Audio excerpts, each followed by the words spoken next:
নমস্কার বন্ধুরা, কিয়ান্স ব্লগে তোমাদের সবাইকে স্বাগত।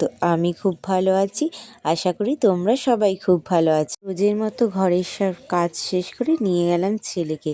আজকে ছেলের ওজন আর হাইট মাপা হবে, তো এর জন্য ওকে প্যান্ট পরিয়ে দিয়েছে, প্যান্ট পরিয়ে দিয়ে ঝুলিয়ে দিয়েছে। এইবার ওর ওজন দেখবে, ওর কত কিলো ওজন। একে একে প্রত্যেকটা বাচ্চাকে ওরকম করে ওজন করা হবে। আমার ছেলে দেখো কি হাসছে, সব কটা বাচ্চাই খুব আনন্দ পায়, যদিও বা যারা একদম ছোট তারা একটু ভয় পায়। মায়ের মুখে নাকি শুনেছি ছোটোবেলায় নাকি আমাদেরও এরকম করে ওজন করা হতো।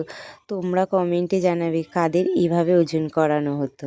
ওকে নামিয়ে এরপর ওর একটা বান্ধবীকে তোলা হলো ওজন করতে। ওজন করিয়ে স্কুল ছুটি হলো, চলে গেলাম একটা বান্ধবীর বাড়ি। কাল আমাদের বান্ধবী মধু দিয়েছে, তো আমার একটা বান্ধবী ছোট বাচ্চা বলে ও যায়নি, তো ওর বন্ধুটা একবার স্কুল করে ওদের বাড়িতে দিতে চলে যাচ্ছি।